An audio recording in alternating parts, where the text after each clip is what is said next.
He titulado este mensaje La marca de la bestia en el jardín del Edén, y sabemos que la profecía de la marca de la bestia se encuentra en el libro de Apocalipsis, en el capítulo 13, y también se menciona en el capítulo 14. Como adventistas, pensamos que quizás entendemos todo lo que hay que saber sobre la marca de la bestia, pero hay principios relacionados con la marca de la bestia que pueden observarse en cada parte de la Biblia, incluso en el mismo jardín del Edén. Y cuando entendamos estos principios, podremos examinar el libro de Génesis y ver, justo allí en el jardín del Edén, el mismo principio de la marca de la bestia que se impone en el capítulo 13 de Apocalipsis. Así que comencemos analizando la profecía de la marca de la bestia. Y los Estados Unidos, tenía poder para dar vida a la imagen de la bestia, para que la imagen de la bestia hablase e hiciese que todos los que no adoraran la imagen de la bestia fueran muertos. Y hace que todos, pequeños y grandes, ricos y pobres, libres y esclavos, reciban una marca en su mano derecha o en sus frentes. Así que ahora volvamos al libro de Génesis, al jardín del Edén, y veamos si podemos encontrar la marca de la bestia en el jardín del Edén.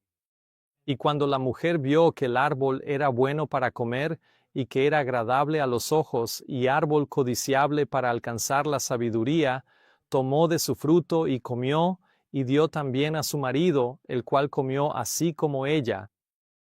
Entonces fueron abiertos los ojos de ambos y supieron que estaban desnudos. Y cosieron hojas de higuera y se hicieron delantales. Y oyeron la voz del Señor Dios que se paseaba por el huerto al fresco del día, y Adán y su mujer se escondieron de la presencia del Señor Dios entre los árboles del huerto. Y llamó el Señor Dios a Adán y le dijo, ¿dónde estás tú? Y él respondió, oí tu voz en el huerto, y tuve miedo, porque estaba desnudo, y me escondí. ¿Viste la marca de la bestia en estas escrituras? Porque si no la viste, está bien. Pero eso también significa que hay más sobre la marca de la bestia de lo que quizás hayas entendido hasta ahora. Para cuando terminemos este mensaje, quiero que seas capaz de entender el significado más profundo, los principios subyacentes relacionados con la marca de la bestia, para que puedas verla no solo en estas escrituras en el jardín del Edén, sino también a lo largo de toda la Biblia. Así que volvamos al capítulo 13 de Apocalipsis y ahora observemos un poco más de cerca la marca de la bestia. Leímos acerca de los Estados Unidos, y engaña a los que habitan en la tierra por medio de los milagros que se le permitió hacer en presencia de la bestia, diciendo a los que habitan en la tierra que hagan una imagen de la bestia. Así que se les dice a las personas que hay algo que deben hacer, y se les dice esto por parte de los Estados Unidos, que lideran este movimiento, lideran esta influencia para convencer a la gente, incluso a través de milagros y engaños, y que hay algo que necesitan hacer. ¿Y qué es lo que necesitan hacer? Según las Escrituras, la segunda bestia les dice que deben hacer una imagen de la bestia. Así que mi pregunta es, ¿qué se supone que debe lograr hacer una imagen de la bestia? En otras palabras, ¿cuál es la motivación? ¿Por qué se les dice que deben hacer una imagen de la bestia? Lo que quiero hacer es analizar el razonamiento detrás de esto y averiguar un poco más sobre cuál será el impulso o la razón detrás del esfuerzo por formar una imagen de la bestia. Ahora, cuando miramos Mateo capítulo 24, Jesús dio una advertencia acerca del fin de los tiempos, donde Jesús dijo, porque se levantará nación contra nación y reino contra reino, y habrá hambres, pestilencias y terremotos en diferentes lugares. Todo esto será el principio de dolores. Entonces os entregarán para ser afligidos y os matarán, y seréis odiados por todas las naciones por causa de mi nombre. Así que cuando Jesús da esta advertencia, parece que son dos pensamientos desconectados. Él está hablando de hambres, pestilencias y terremotos, y luego inmediatamente pasa a entonces os entregarán para ser afligidos. Así que mi pregunta aquí es, ¿existe una correlación entre estas escrituras? ¿Cuál es la relación entre las hambres, los terremotos y las pestilencias con la aflicción del pueblo de Dios? Cada palabra debe tener su debido peso en nuestra comprensión de esta escritura y de esta advertencia. Y cuando miramos el versículo 9, Jesús dice, ahora la palabra entonces significa en ese momento. En otras palabras, en el momento en que veamos estas hambres, pestilencias y terremotos, entonces, en ese momento, ellos, es decir, el mundo, os entregarán a vosotros los santos de Dios para ser afligidos y os matarán. Así que, claramente hay una correlación entre estos eventos y la aflicción del pueblo de Dios. Y luego dice, y seréis aborrecidos de todas las naciones por causa de mi nombre. Entonces, ¿por qué serían los santos de Dios aborrecidos por todas las naciones si hay un aumento de hambres, pestilencias y terremotos? Solo podemos llegar a la conclusión de que la causa de los terremotos, las pestilencias y el hambre se le atribuye al pueblo de Dios. Y por eso Jesús dijo, seréis aborrecidos de todas las naciones por causa de mi nombre. En ese tiempo cuando estas cosas sucedan, lo otro que vemos en esta advertencia que Jesús dio es que os entregarán para ser afligidos y os matarán. Y cuando miramos en Apocalipsis capítulo 13, vemos en el versículo 15 que se le concedió poder para dar vida a la imagen de la bestia, para que la imagen de la bestia hablase e hiciese que todos los que no adorasen, es decir, todos los que no obedecieran a la imagen de la bestia, fuesen muertos. Así que aquí vemos un decreto de muerte y vemos lo mismo en Mateo 24 cuando Jesús dijo que os entregarán para ser afligidos y os matarán. Y vemos el mismo movimiento en Apocalipsis 13 por parte de la imagen de la bestia. Así que tenemos una conexión entre Mateo 24 y Apocalipsis capítulo 13 en que en ese momento los santos serían afligidos y muertos. Pero hay más en el versículo 15 que nos ayuda a entender por qué es así. Leemos que la imagen de la bestia hablaría y causaría. Ahora entendemos que cuando una bestia, es decir, una nación o un reino, habla, lo hace a través de su poder legislativo. Habla sobre lo que la gente debe hacer y promulga leyes. Y luego causaría, es decir, haría cumplir que esas leyes sean obedecidas. Así que, si juntamos todo esto, la imagen de la bestia promulgará una ley y luego hará cumplir esa ley, y aquellos que no obedezcan esa ley deberán ser muertos. Cuando conectamos esto con Mateo capítulo 24, vemos que esta ley estaría relacionada con las hambrunas, las pestilencias y los terremotos en diversos lugares, porque estas son las cosas que se están utilizando como el medio o la razón para la promulgación de una ley, para dar muerte a los santos. Así que ahora que hemos visto esto en la Biblia, echemos un vistazo a esto en el tomo 4 de El conflicto de los siglos. Leemos que mientras se presenta ante los hijos de los hombres como un gran médico capaz de curar todas sus dolencias, Él traerá enfermedad y desastre hasta que las ciudades populosas queden reducidas a ruinas y desolación.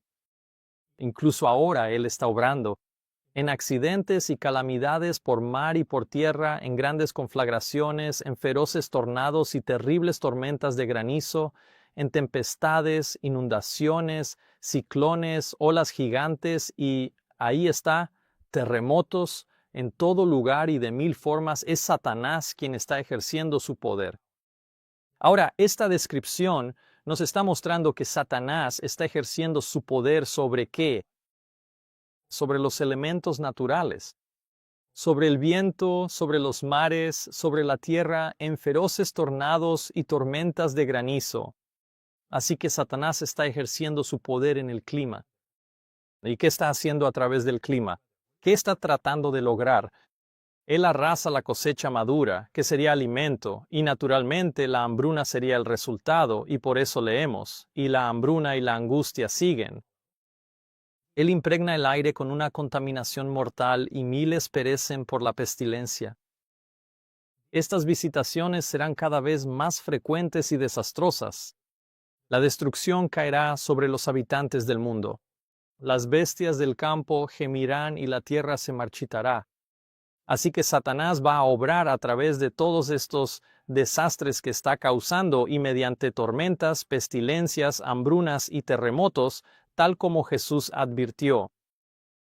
Así que la pregunta es, ¿cómo responderá la gente a esto?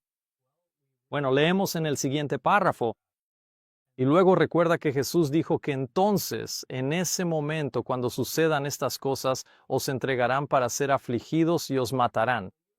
Bueno, aquí está la razón. Y entonces, en ese momento, cuando Satanás esté obrando a través del clima, el gran engañador persuadirá a los hombres de que aquellos que sirven a Dios están causando estos males. La clase que ha provocado el desagrado del cielo echará la culpa de todos sus problemas sobre los pocos fieles a quienes el Señor ha enviado con mensajes de advertencia y reprensión.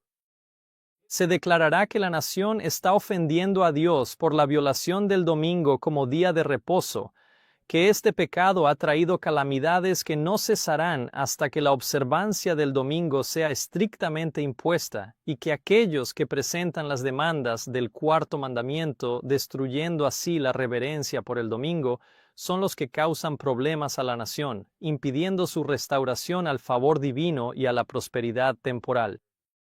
Y eso es lo que vemos suceder ahora mismo en este país, un movimiento masivo para la restauración del favor divino y la prosperidad temporal de esta nación. En otras palabras, todo está envuelto en las palabras «hagamos que América sea grande otra vez». Podemos ver que Satanás está tratando de reunir a todo el mundo para hacer la guerra contra los santos de Dios. ¿Y por qué es eso? Cuando miramos Apocalipsis capítulo 12, versículo 17, esto es lo que vemos.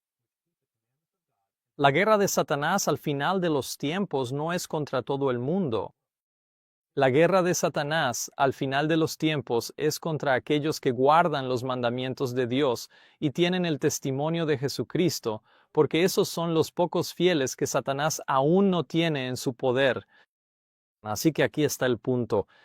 Si Satanás está reuniendo a todo el mundo para culpar de todos sus problemas a los pocos fieles, alegando que todos estos desastres y calamidades no cesarán hasta que la observancia del domingo sea estrictamente impuesta, entonces el motivo de la ley dominical es lograr que estas calamidades se detengan. Y como se dirá que estas calamidades son el derramamiento de la ira de Dios sobre el mundo, el verdadero motivo detrás de la crisis de la marca de la bestia, es decir, el verdadero motivo detrás de las leyes dominicales, será que el mundo intente salvarse a sí mismo mediante su propia obediencia a su propia ley. El domingo será proclamado como la solución a todas estas cosas, y que si la observancia del domingo se hace cumplir estrictamente y se observa rigurosamente, entonces todas estas calamidades cesarán. Entonces el favor de Dios volverá a descansar sobre los Estados Unidos y sobre el mundo, y todo será restaurado a un tiempo de prosperidad temporal. Todo esto, dicen, solo puede suceder si el domingo se hace cumplir estrictamente. Ahora acompáñame a Romanos capítulo 10, versículos 1 al 3, porque quiero que veas la misma mentalidad y cómo se manifestó en la época de los judíos. Él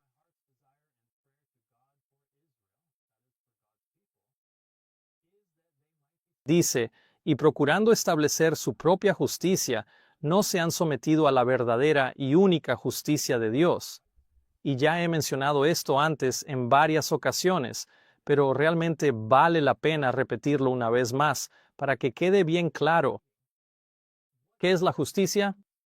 En el Salmo 119-172 leemos, «Todos tus mandamientos son justicia».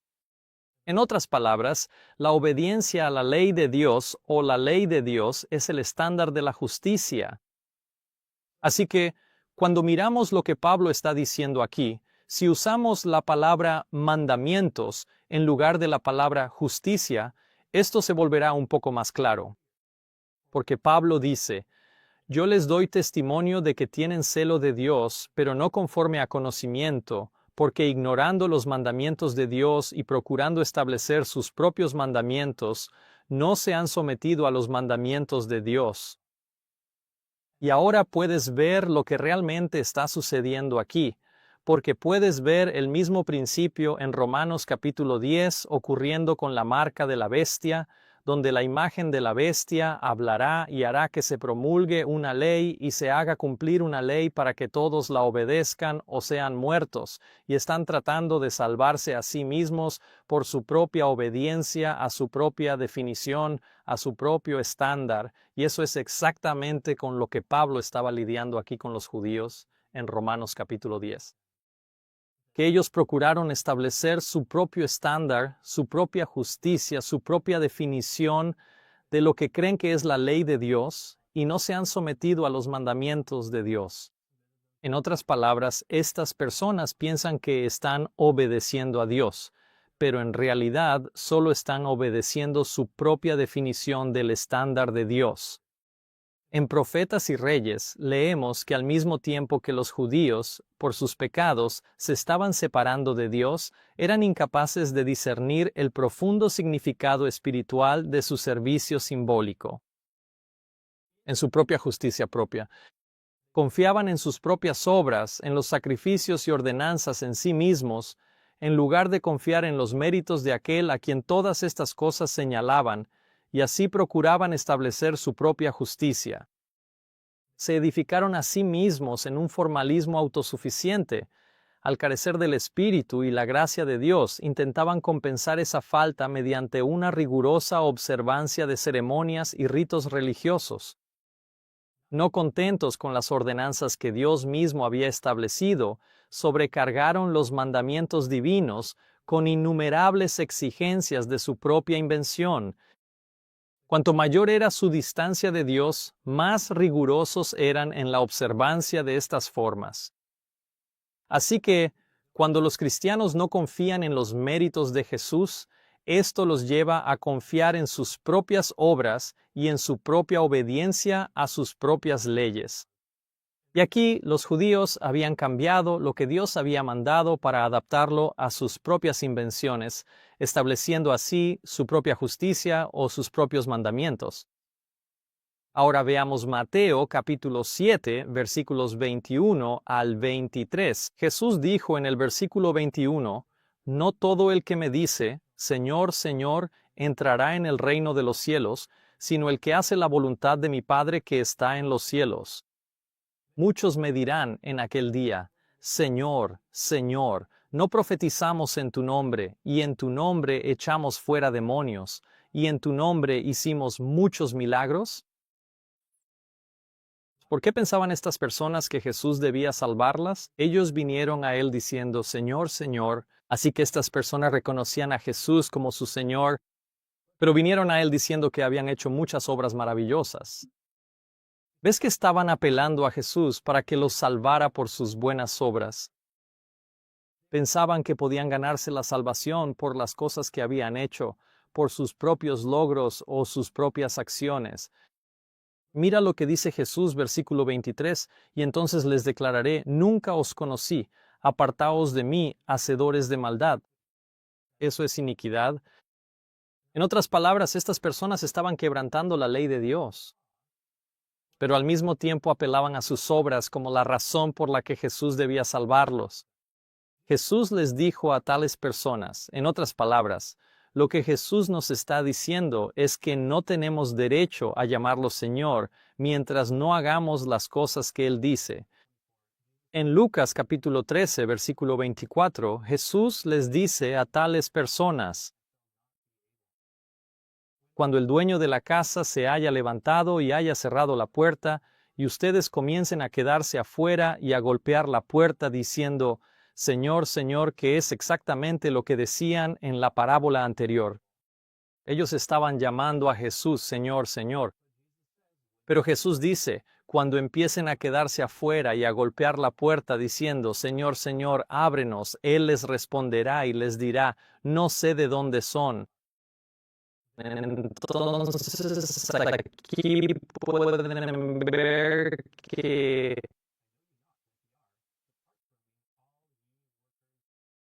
esta parábola es la misma que acabamos de ver en Mateo, pero con la adición de la información del versículo 25. Jesús dice, Ahora bien, ¿de qué está hablando esto? ¿Cuándo se levanta Jesús y cierra la puerta?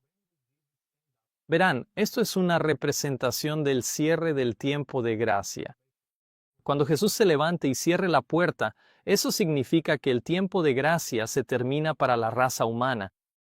Así que, lo que esto nos muestra, si juntamos estas dos parábolas, es que la gente vendrá a Jesús diciendo, Señor, Señor, en el momento en que se cierre el tiempo de gracia, y entonces Jesús les dirá, apártense de mí todos ustedes, obradores de iniquidad, porque aquellos que recibieron la marca de la bestia estaban apelando a las muchas obras maravillosas que habían hecho.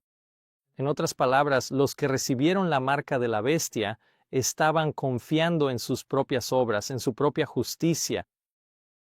Y esto nos dice que los que recibieron la marca no estaban confiando en la justicia de Cristo. En Efesios capítulo 2, versículo 8, leemos, porque por gracia sois salvos por medio de la fe, y esto no de vosotros, es don de Dios, no por obras, para que nadie se gloríe. Así que somos salvos por gracia, y no por obras, pero hemos sido destinados para buenas obras. En otras palabras, Dios nos ha llamado a hacer buenas obras, pero no somos salvos por esas obras. Entonces, ¿cuál es el lugar correcto o la relación adecuada entre la fe y las obras? Bueno, para eso veamos el libro de Santiago, capítulo 2. Santiago dice, sí, alguno dirá, tú tienes fe y yo tengo obras. Muéstrame tu fe sin tus obras, y yo te mostraré mi fe por mis obras. Entonces, ¿qué está diciendo él que hacen sus obras? Sus obras son simplemente para mostrar su fe o para revelar su fe o para probar su fe que él tiene fe. En el versículo 19 dice, tú crees que Dios es uno, bien haces. Los demonios también creen y tiemblan. En otras palabras, está diciendo que si tú crees, eso está bien, pero los demonios también lo hacen. Entonces, ¿qué marca la diferencia entre tú y un demonio? Tendrían que ser las obras. En el versículo 20 dice, pero ¿quieres saber, hombre vano, que la fe sin obras es muerta? En otras palabras, alguien puede profesar el cristianismo y llamar a Jesús Señor, Señor, pero si no tiene obras correspondientes, eso significa que su fe es en vano, su fe es solo una profesión, y eso es lo que vimos en las parábolas de Mateo y Lucas. Estas personas decían Señor, Señor, pero no tenían obras de obediencia correspondientes. No fueron salvos por sus obras, pero el propósito de las obras era demostrar la sinceridad y autenticidad de su fe. Cuando miramos el versículo 21 continúa, ¿no fue justificado por las obras Abraham nuestro padre cuando ofreció a su hijo Isaac sobre el altar? ¿Ves que la fe actuó juntamente con sus obras y que por las obras la fe fue perfeccionada? Así que por las obras de Abraham su fe fue perfeccionada, fue demostrada. Se vio que la fe de Abraham era sincera y genuina y verdadera porque tenía obras correspondientes que estaban en armonía con su fe. En el versículo 23, y se cumplió la escritura que dice, Abraham creyó a Dios y le fue contado por justicia y fue llamado amigo de Dios. Así que Abraham recibió la justicia de Dios, le fue imputada, le fue dada como un regalo porque sus obras demostraron que su fe era sincera. Ves pues que el hombre es justificado por las obras y no solamente por la fe, porque ¿qué es solo fe? La fe es una profesión de creencia sin obras correspondientes.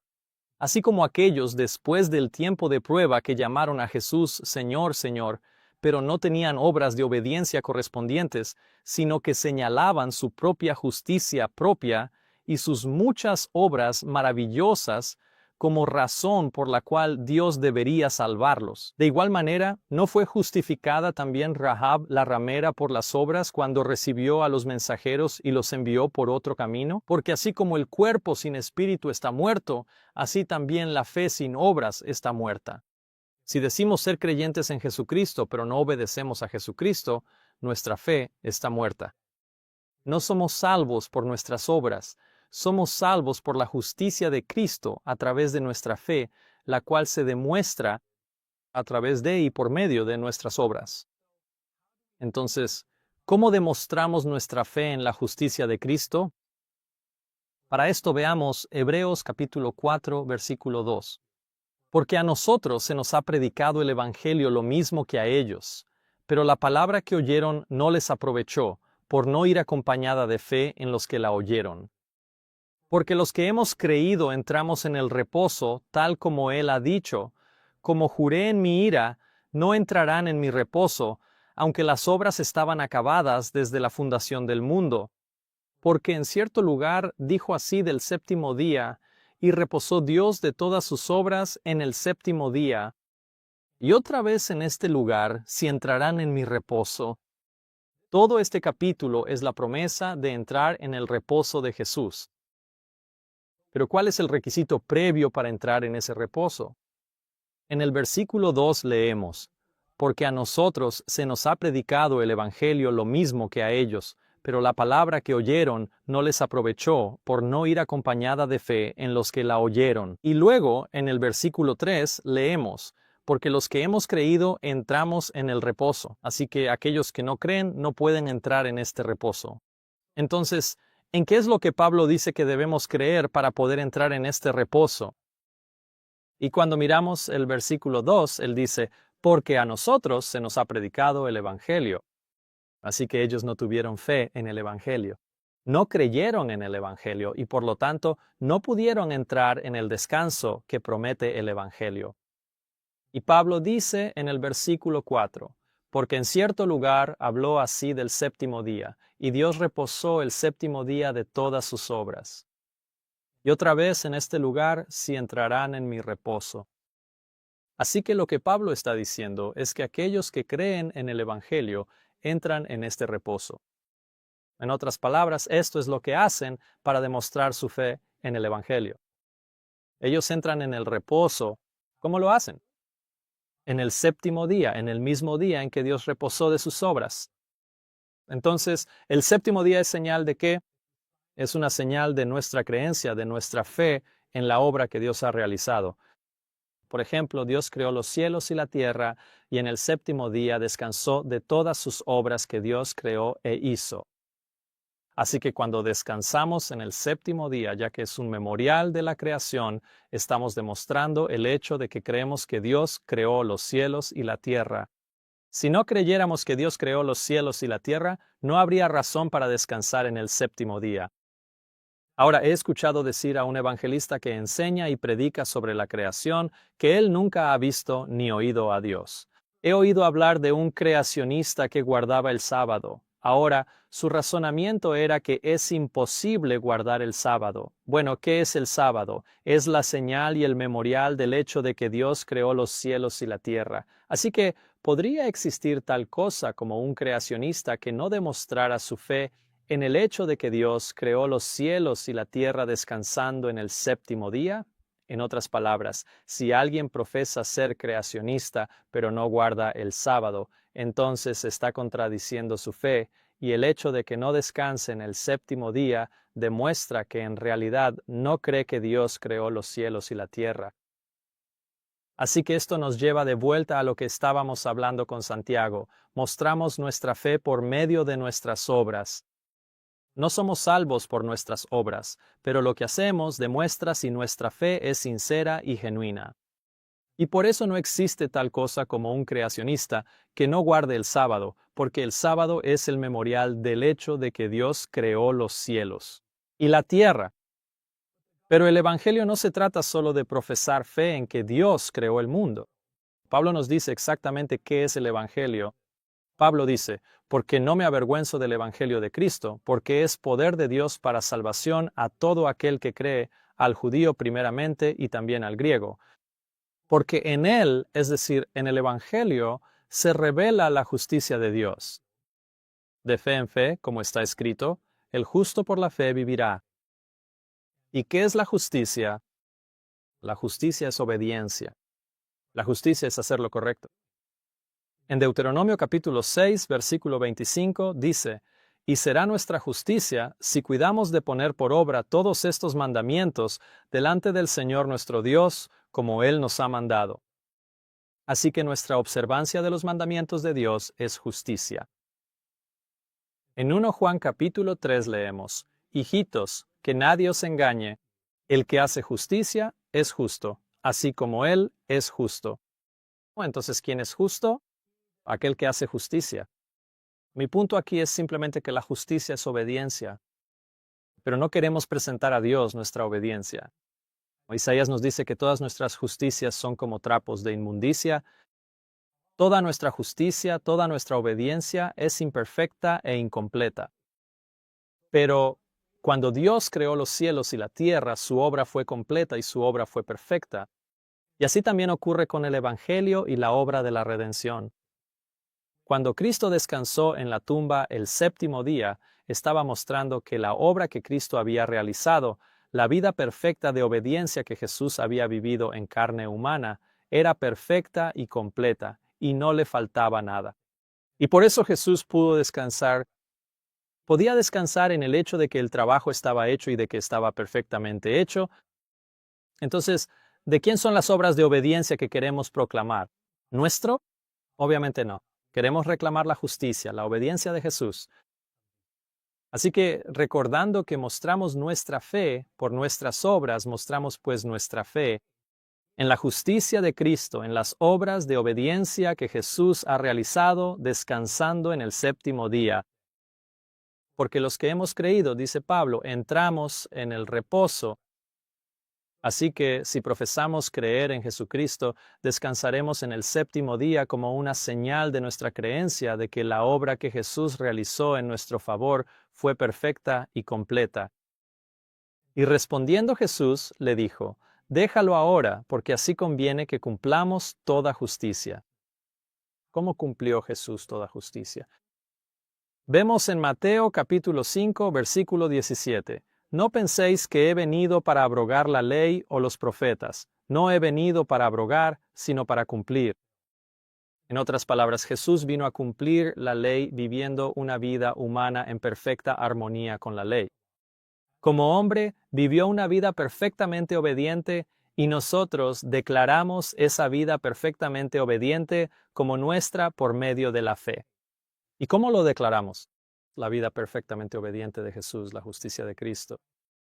Pablo nos dice en Romanos capítulo 3, a quien Dios puso como propiciación por medio de la fe en su sangre, para manifestar su justicia, a causa de haber pasado por alto en su paciencia los pecados pasados, para manifestar, digo, en este tiempo su justicia, a fin de que Él sea el justo y el que justifica al que es de la fe de Jesús.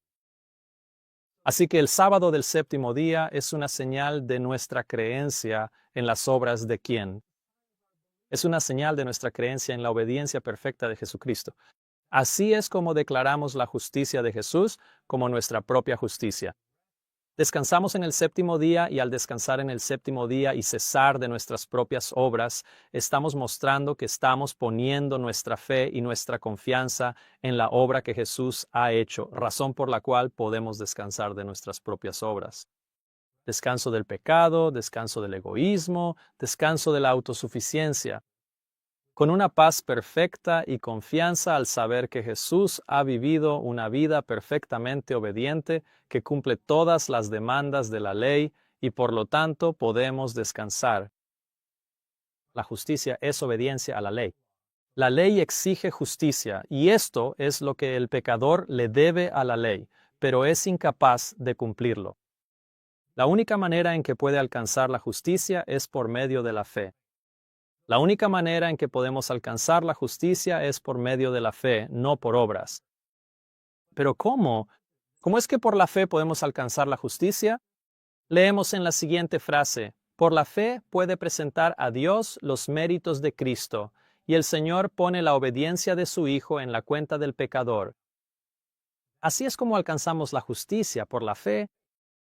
Ponemos nuestra fe en la obediencia de Jesús y el Señor pone la obediencia de su Hijo en la cuenta del pecador.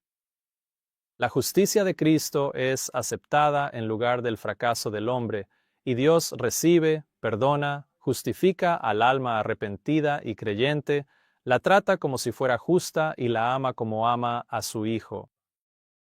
Así es como la fe es considerada justicia, y el alma perdonada avanza de gracia en gracia, de luz en una luz mayor. Él puede decir con regocijo, no por obras de justicia que nosotros hayamos hecho, sino según su misericordia, por el lavamiento de la regeneración y por la renovación en el Espíritu Santo, que derramó en nosotros abundantemente por Jesucristo nuestro Salvador, para que, justificados por su gracia, seamos hechos herederos conforme a la esperanza de la vida eterna. Amén y amén. Así es como funciona la fe. Así es como por la fe podemos alcanzar la justicia de Dios. Es al recibir por fe la vida humana perfectamente obediente que Jesús logró en nuestro favor, porque cuando ponemos nuestra fe en la justicia y obediencia de Jesús, entonces podemos descansar. No tenemos que preocuparnos ni temer que nuestra obediencia no sea suficiente, o que nuestra obediencia sea imperfecta e insuficiente, porque nuestra confianza no está en nuestra obediencia. Nuestra confianza está en la obediencia de Jesús. Su vida fue perfecta. Él obedeció todos los principios de la ley de Dios. Como dijo Jesús, he guardado los mandamientos de mi Padre, y su justicia satisface todas las demandas de la ley.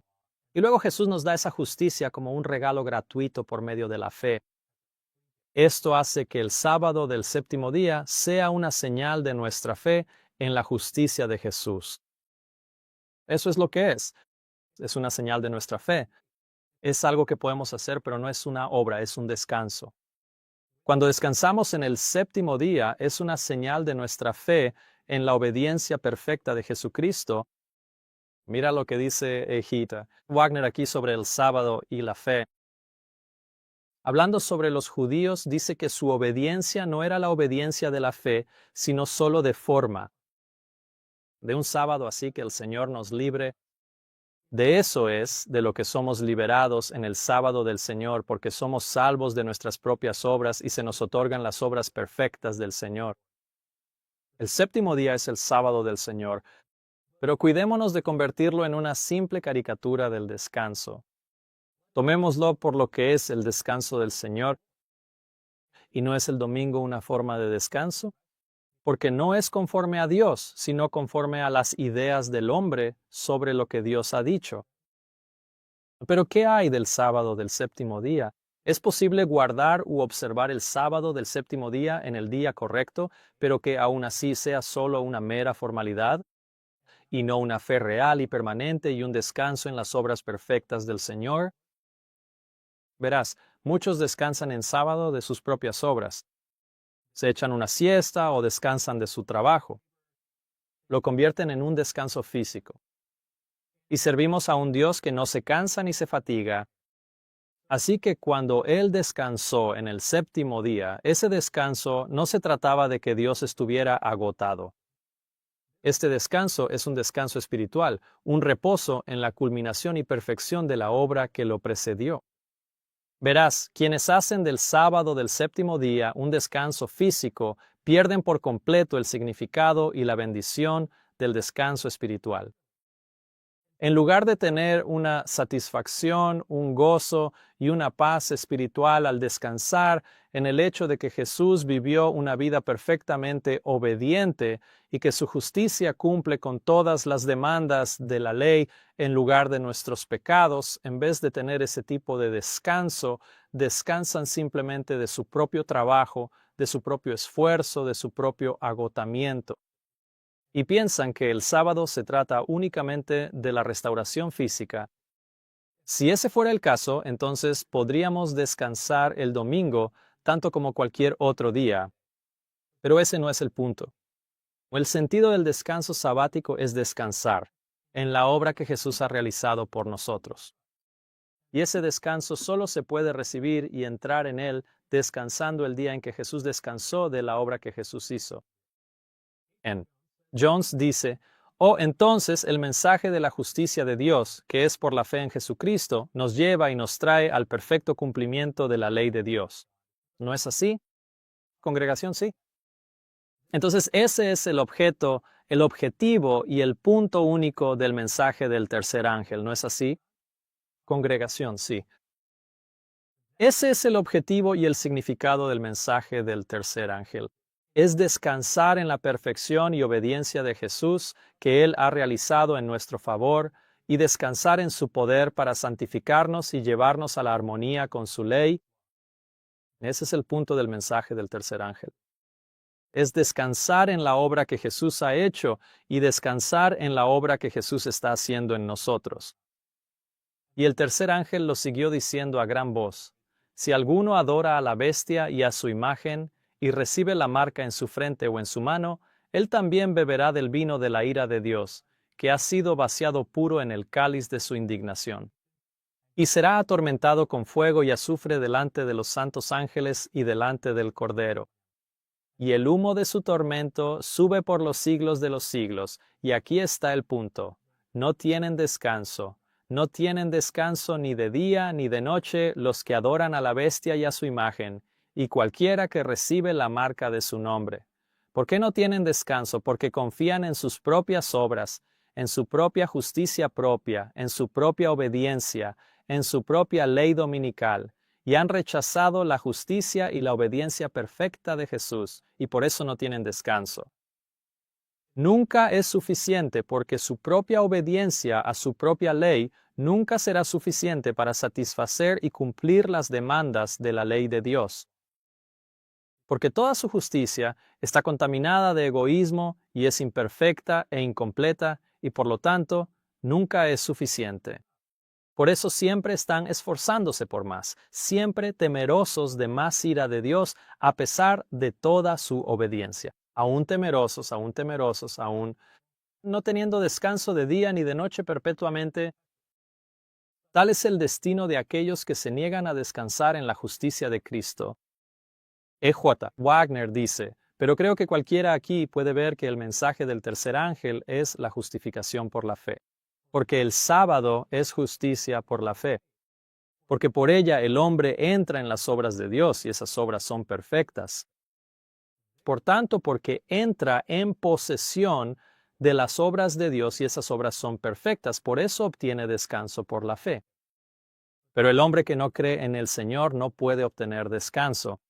Y por eso Pablo dice que no pudieron entrar en el reposo de Dios por causa de su incredulidad.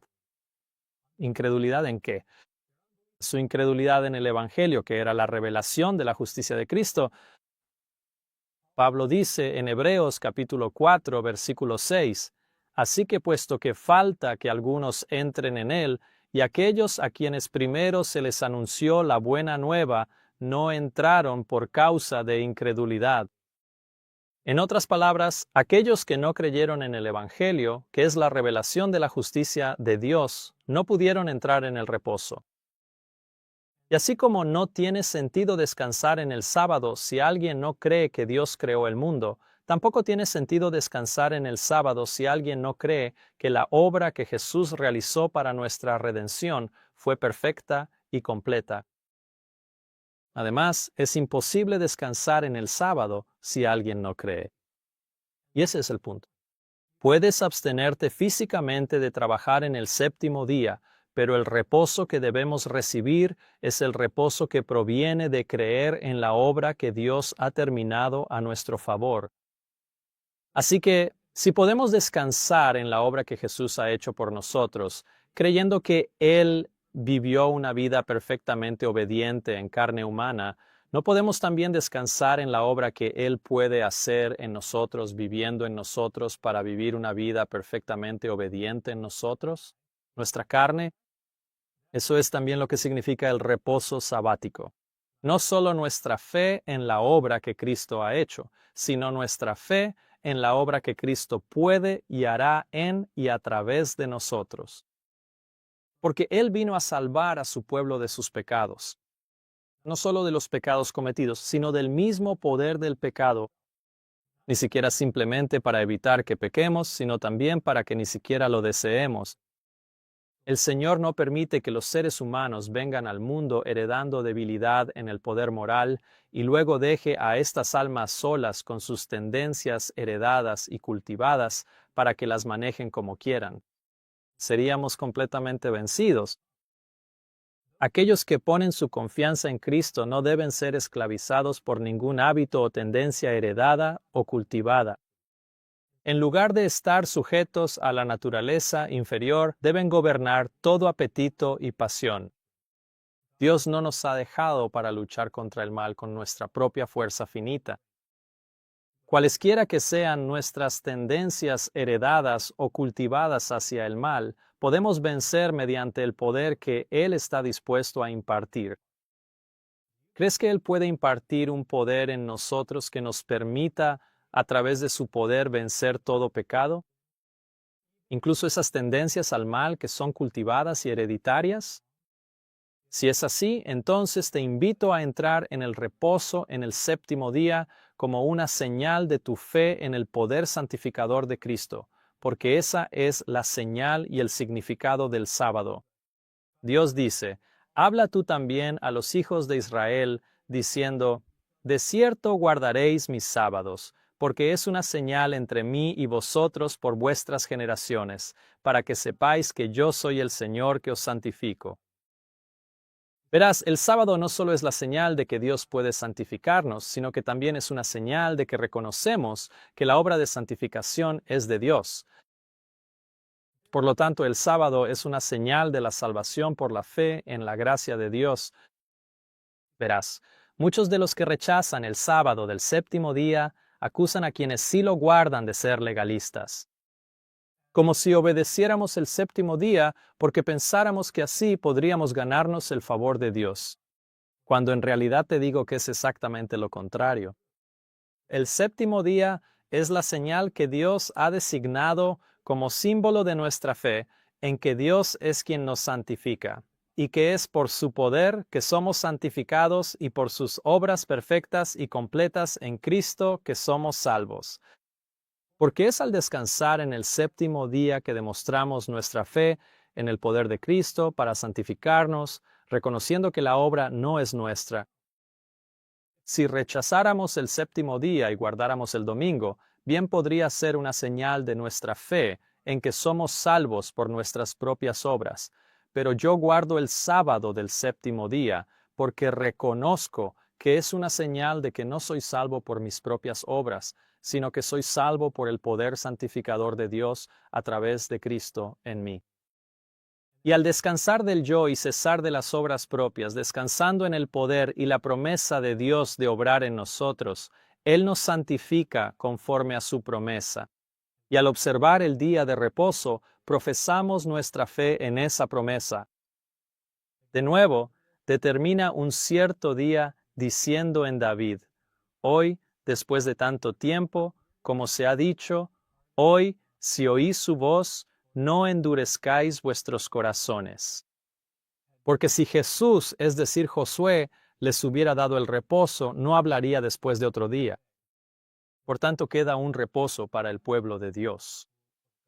Verán, Josué estaba guiando a los israelitas para encontrar descanso.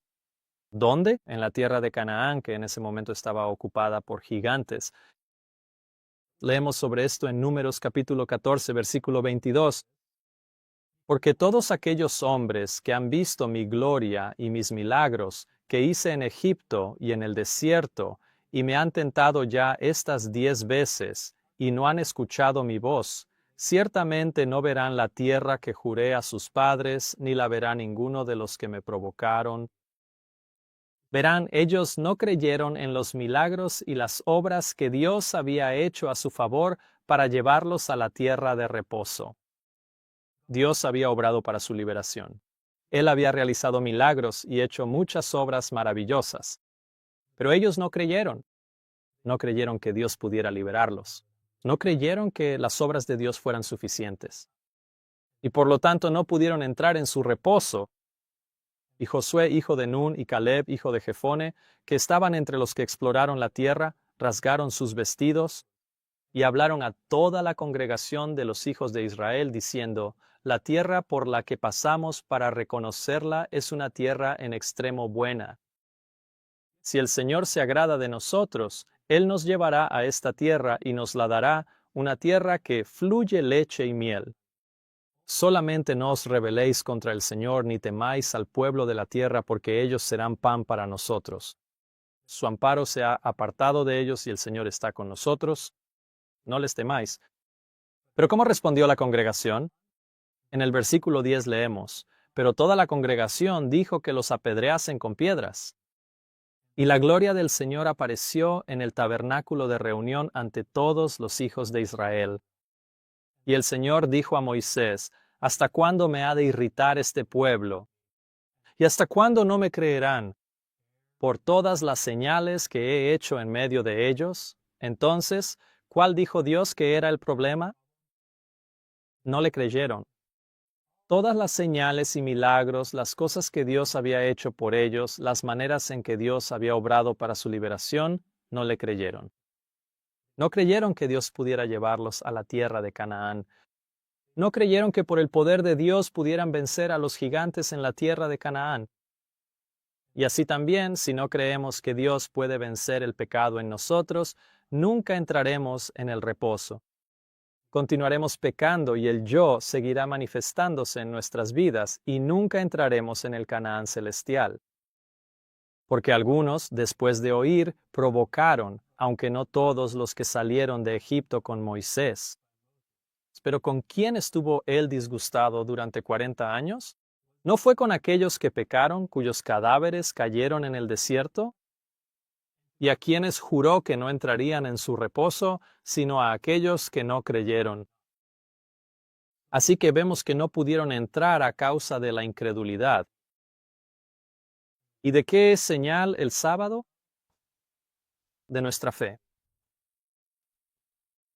Así que Dios realizó todos estos milagros, señales y maravillas para liberar a su pueblo de Egipto, que es un símbolo de la esclavitud al pecado. Pero aún así no recibieron el reposo prometido porque no creyeron ni descansaron en las obras de liberación que Dios había hecho por ellos. En cambio, querían regresar a Egipto. Ahora mira lo que Pablo dice sobre ellos en Hechos capítulo 7, versículo 38. Pablo dice, este es aquel que estuvo en la iglesia en el desierto con el ángel que le hablaba en el monte Sinaí y con nuestros padres, quien recibió los oráculos vivientes para dárnoslos a nosotros, a quien nuestros padres no quisieron obedecer, sino que lo rechazaron y en sus corazones volvieron a Egipto. Así que Dios sacó a su pueblo de Egipto, de la casa de servidumbre. Él quería llevarlos a la tierra de Canaán y darles descanso. Pero en cambio no creyeron, y como consecuencia de su incredulidad, sus corazones volvieron a Egipto. Y luego observa lo que sucedió como resultado de que sus corazones volvieran a Egipto. Se volvieron a la idolatría. Porque leemos en el versículo 40 diciendo a Aarón, haznos dioses que vayan delante de nosotros. En cuanto a este Moisés que nos sacó de la tierra de Egipto, no sabemos qué le ha sucedido. Y en aquellos días hicieron un becerro, ofrecieron sacrificio al ídolo y se regocijaron en las obras de sus propias manos. ¿Ves lo que sucedió aquí? Juntémoslo todo. Dios sacó a su pueblo de Egipto. Él quería llevarlos a la tierra de Canaán, al descanso de Canaán. Pero no creyeron en las obras, los milagros y las maravillas que Dios había hecho a favor de su liberación. Y como resultado de su incredulidad, sus corazones volvieron de nuevo a Egipto. ¿Y qué querían de Egipto? Querían al Dios de Egipto. Y se hicieron un ídolo, y después de fabricar su propio ídolo, se regocijaron en las obras de sus propias manos. Se regocijaron en su propia justicia, en sus propias obras, en las cosas que ellos habían hecho. Ahora apliquemos esto a nuestro tiempo. ¿No podemos ver que los adventistas del séptimo día han seguido exactamente el mismo camino después de eso? Dios los sacó de Babilonia, los reunió y los estableció como un pueblo mediante muchos milagros y señales. Y Dios les dio un mensajero viviente a través del cual les hablaría. Elena White. Y luego después, se les prometió una oportunidad de entrar en la tierra de la Canaán celestial y de entrar en ese reposo, que a causa de su incredulidad en 1888 sus corazones se volvieron atrás, hacia Babilonia, y lo que sucedió cuando sus corazones volvieron a Babilonia. ¿No hicieron un ídolo? ¿No representaba aquel ídolo al dios de Babilonia de la que acababan de salir? Y como resultado, ¿han gozado hoy los adventistas del séptimo día en las obras de sus propias manos? Tal es el resultado final de todos aquellos que se apartan del Dios del cielo por incredulidad. Se vuelven a la adoración de ídolos. Se regocijarán en las obras de sus propias manos, confiarán en su propia justicia y en sus propias obras para salvarse. ¿Era posible que los israelitas entrasen en el reposo sabático mientras rechazaban la obra y los milagros que Dios había hecho por ellos después de sacarlos de la tierra de Egipto? Absolutamente no. Y vemos esto ahora en Hebreos capítulo 4, versículo 11, donde Pablo dice: Procuremos, pues, entrar en aquel reposo para que ninguno caiga en semejante ejemplo de desobediencia. ¿El mismo ejemplo de qué? De incredulidad. Los israelitas no creyeron que Dios les daría la tierra de Canaán por causa de los gigantes. Y como no creyeron, no pudieron entrar en su reposo. Así que fue un ejemplo de incredulidad. Y así, el sábado del séptimo día, una vez más, vemos que es una señal de nuestra fe en la justicia de Jesús. Vimos que el sábado del séptimo día es una señal de nuestra creencia, o fe en la justicia de Cristo, es decir, su obediencia que Él realizó por nosotros. Entonces, ¿de qué sería señal un sábado falso? ¿No sería entonces el domingo una señal de nuestra incredulidad en la justicia de Cristo? Recuerda, porque ellos, ignorando la justicia de Dios y procurando establecer la suya propia, no se han sometido a la justicia de Dios. ¿Y cómo llama Dios al establecimiento de la observancia del domingo? Lo llama la marca de la bestia. Al observar el domingo, estamos diciendo que no creemos que Dios creó los cielos y la tierra. Estamos diciendo que no creemos en el Evangelio de la justicia de Cristo por la fe. No creemos que Jesús vivió una vida perfectamente obediente en nuestro favor, y no creemos que Jesús pueda vivir esa vida en nosotros y a través de nosotros. Y si no creemos, entonces no tendremos descanso, porque aquellos que reciben la marca de la bestia no tienen descanso, ni de día ni de noche.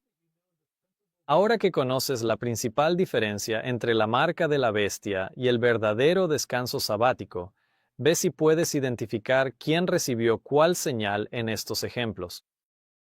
¿Qué hay de los días de Noé? ¿Y qué hay de los que estaban fuera del arca? Ellos no creyeron y por lo tanto no tuvieron descanso, y fueron arrasados por la tormenta furiosa. ¿Pero qué fue lo que no creyeron? ¿No creyeron el mensaje de Noé? ¿Cuál era el mensaje de Noé? Leemos en 2 de Pedro capítulo 2 versículo 5 que Noé era un predicador ¿de qué? Un predicador de justicia. ¿De quién era esa justicia? Predicador de la justicia de Cristo. Noé proclamaba la justicia de Cristo, y aquellos que la rechazaron no creyeron ese mensaje y por lo tanto no tuvieron descanso. Y los que estaban fuera del arca son una representación de aquellos que recibieron la marca de la bestia. Mientras que Noé y su familia creyeron el mensaje y les fue contado por justicia y descansaron seguros en el arca. Y además, el nombre Noé literalmente significa descanso. ¿Y qué hay de Caín y Abel? Abel ofreció un cordero, una representación de Cristo, y por lo tanto, una representación de su fe en la obra del Mesías y la obra de Cristo, que Jesús haría en su favor. Así que Caín ofreció lo que él quiso, ofreció el fruto de la tierra, lo cual era una señal de su incredulidad en la justicia del Mesías venidero, y de su propia creencia en sus propias obras y en su propia capacidad para salvarse a sí mismo, por sus propias obras. La ofrenda del fruto de la tierra era su propio estándar. Y así pensó que eso podría ganarle la aprobación de Dios, cuando en realidad no era más que justicia propia, que es como trapos de inmundicia. Como resultado, Caín se perturbó y llegó a un estado de tal inquietud que fue llevado a matar a su hermano Abel. ¿Y no es esto una representación de aquellos que, al final de los tiempos, promulgarán un decreto de muerte? que aquellos que no adoren la imagen de la bestia deben ser muertos. Veamos Apocalipsis capítulo 3, versículo 14. Aquí Jesús dice, y al ángel de la iglesia en la Odisea escribe, estas cosas dice el Amén, el testigo fiel y verdadero, el principio de la creación de Dios. Yo conozco tus obras, que ni eres frío ni caliente, ojalá fueses frío o caliente. Así que, porque eres tibio y no frío ni caliente, te vomitaré de mi boca. Porque, y aquí está la razón, tú dices, soy rico, me he enriquecido y no tengo necesidad de nada. Y no sabes que eres un desventurado, miserable, pobre, ciego y desnudo. Estos laodicenses pensaban que estaban bien. Confiaban en sus propias obras y en su propia justicia. Pero no estaban bien, ¿verdad? ¿Qué eran ellos? ¿Qué dice la Escritura? Estaban desnudos. ¿Qué representa la desnudez? Si leemos en Isaías capítulo 61, me gozaré grandemente en el Señor. Mi alma se alegrará en mi Dios, porque Él me vistió con vestiduras de salvación, me cubrió con manto de justicia. Dios quiere vestirnos con el manto de la justicia de Cristo. Así que la desnudez, entonces, es una señal de nuestro rechazo de la justicia de Cristo y una señal de que nos adornamos con nuestra propia justicia propia. Por lo tanto, la desnudez representa la injusticia, nuestras propias obras que son como trapos de inmundicia. ¿Cuál es entonces el consejo de Jesús para los laodicenses que se enorgullecen de su propia justicia y de sus propias obras? Leemos en el versículo 18, Jesús dice, yo te aconsejo que de mí compres oro, probado en el fuego, para que seas rico, y vestiduras blancas, para que te vistas y no se descubra la vergüenza de tu desnudez, y unge tus ojos con colirio para que veas. Así que el consejo de Jesús para ellos era que compraran vestiduras blancas.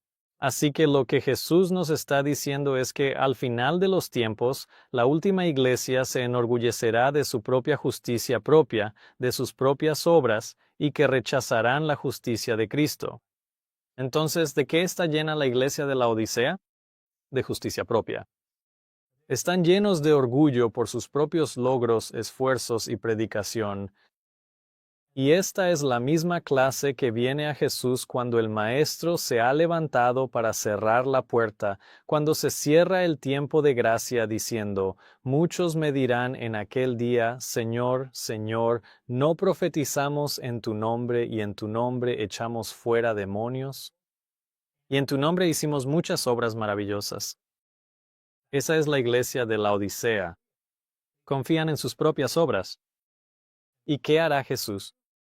Y entonces les declararé, nunca os conocí, apartaos de mí, hacedores de maldad, porque no creyeron, no tuvieron fe en las obras y la justicia de Cristo. En cambio, confiaron en sus propias obras, y por lo tanto no tuvieron descanso. Jesús aconsejaba a aquellos que se enorgullecían de sus muchas obras maravillosas que compraran vestiduras blancas, la justicia de Cristo, porque de lo contrario su desnudez o justicia propia, que es su propia obediencia, quedaría expuesta. Y entonces Jesús les dirá, apartaos de mí, todos vosotros, hacedores de maldad. Entonces, ¿de qué sirvieron todas sus predicaciones y enseñanzas en las calles, y el llamar a Jesús Señor, Señor, y hacer muchas obras maravillosas en su nombre? ¿De qué sirvió todo eso sin tener fe en la perfección de la obediencia de Jesús en lugar de la suya propia? Todo eso no fue más que iniquidad. Y ahora que hemos establecido el principio de la marca de la bestia, como el rechazo de la justicia de Cristo, como la fe en la propia justicia y en las propias obras, ahora podemos volver al jardín del Edén y ver claramente lo que antes no podíamos ver. Y se les abrieron los ojos a ambos y supieron que estaban desnudos. ¿Y qué hicieron después de ver su desnudez, después de ver su propia indignidad? Leemos que cosieron hojas de higuera y se hicieron delantales. Ahora, ¿lo ves? ¿Ves el principio de la marca de la bestia en el jardín del Edén? Que cuando Adán y Eva pecaron, debido a su incredulidad en lo que Dios había dicho, intentaron cubrir su propia justicia propia, su propia indignidad, sus propios pecados, mediante sus propias obras al coser hojas juntos. Verás, esto es una imagen de lo que Dios ve cuando intentamos presentarle nuestras propias obras como medio para nuestra salvación. Él las ve como hojas inútiles y volubles. Así que ahora podemos ver eso. La marca de la bestia, que es una señal del esfuerzo del hombre por salvarse a sí mismo mediante sus propias obras, fue revelada en las hojas de higuera en el intento de Adán y Eva de presentarse ante Dios, de ganarse el favor de Dios, de apartar su ira. Por sus propias obras, por sus propios esfuerzos, pensaron que las hojas de higuera serían suficientes, pero obviamente no lo eran. Siempre ha sido la tendencia del hombre rebajar los estándares de Dios a un nivel en el que puedan ser alcanzados por los propios esfuerzos del hombre. Así que las hojas de higuera en el jardín del Edén son un símbolo de aquellos que reciben la marca de la bestia. Al final de los tiempos, cuando el hombre se esfuerce por su propia obediencia en observar el domingo para cumplir con un estándar ideado por él mismo, es decir, descansar en domingo, él piensa que eso lo salvará de la ira de Dios contra el pecado y le hará ganar el favor del cielo. ¡Qué terrible engaño! Y como Adán y Eva estaban desnudos, ¿qué más eran? Leemos que tenían miedo y se escondieron. Verán, Adán y Eva, por su incredulidad, no tenían descanso. No confiaban ni siquiera en las obras que ellos mismos habían creado. Igual que aquellos que no tienen descanso ni de día ni de noche, los que reciben la marca de la bestia. Entonces, ¿qué hizo el Señor por Adán y Eva? Leemos en Génesis 3:21. Al hombre y a su mujer también les hizo el Señor Dios túnicas de pieles y los vistió. Y después de que Dios les hizo túnicas de pieles y los vistió, ya no estaban, ¿qué? Ya no estaban desnudos. Y porque ya no estaban desnudos, ya no tenían miedo. Y porque ya no tenían miedo, finalmente tuvieron descanso. Esto es una representación de la justicia de Cristo, la túnica de la justicia de Cristo que Dios desea darnos como un regalo gratuito. Y también muestra que solo Dios, a través de Cristo, es capaz de realizar la obra de cubrirnos completa y perfectamente al cubrirnos con su obediencia perfecta. Ninguna cobertura que Adán y Eva pudieran hacer sería suficiente. Así que Dios hizo túnicas de pieles y los vistió. Que Adán y Eva tuvieran miedo cuando tenían su propia cobertura, ¿prueba qué? Prueba que sabían que sus propias obras no podían salvarlos. De lo contrario, habrían tenido descanso. Pero no tuvieron descanso porque no tenían fe en que sus propias obras los salvarían. Por eso nosotros que hemos creído en el Evangelio, que es la revelación de la justicia de Cristo, finalmente entramos en el descanso. Pablo dice, porque no me avergüenzo del Evangelio de Cristo, porque es poder de Dios para salvación, a todo aquel que cree, al judío primeramente y también al griego, porque en él se revela la justicia de Dios. Y el Evangelio es la revelación de la justicia de Cristo. Y la justicia de Cristo consiste en las obras, que fueron terminadas desde la fundación del mundo. Por lo tanto, nosotros que hemos creído, es decir, hemos creído en la justicia de Cristo que fue terminada desde la fundación del mundo, entramos en ese descanso. ¿Cuándo entramos en ese descanso? Entramos en ese descanso el mismo día que Jesús entró en ese descanso. En el séptimo día, porque Dios descansó el séptimo día de todas sus obras, y al entrar en su descanso nos convertimos en receptores de sus obras de justicia, que fueron terminadas desde la fundación del mundo. Y Pablo dice, esforcémonos pues por entrar en ese descanso en el séptimo día, para que ninguno caiga siguiendo el mismo ejemplo de incredulidad. El descanso en el séptimo día es el descanso que queremos. porque esa es la justicia que queremos, la justicia de Cristo que recibimos por la fe. Y demostramos nuestra fe en las obras perfectas de Cristo al descansar en el día en que Jesús descansó de esas obras perfectas. Leemos de la hermana White que tanto Adán como Eva comieron del fruto y obtuvieron un conocimiento que, de haber obedecido a Dios, nunca habrían tenido. Una experiencia de desobediencia y deslealtad a Dios, el conocimiento de que estaban desnudos. Las vestiduras de inocencia, la presencia de luz que los rodeaba, una cobertura de parte de Dios se había ido. Ellos reemplazaron las vestiduras celestiales cosiendo hojas de higuera para hacerse delantales. Esta es la cobertura que todos los que han transgredido la ley de Dios han usado desde los días de la desobediencia de Adán y Eva. Han cosido hojas de higuera para cubrir su desnudez causada por la transgresión y el pecado. Las hojas de higuera representan los argumentos usados para cubrir la desobediencia. Cuando el pueblo de Dios fabrica argumentos y razonamientos filosóficos para excusarse en su pecado y su idolatría, estos son como las hojas de higuera en el jardín del Edén.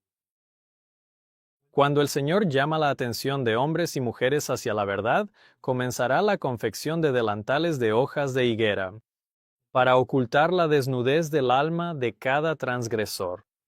El Señor Jesucristo había preparado una cobertura, el manto de su propia justicia, que pondrá sobre toda alma arrepentida y creyente que lo reciba por la fe. Dijo Juan: «He aquí el Cordero de Dios que quita el pecado del mundo». El pecado es la transgresión de la ley.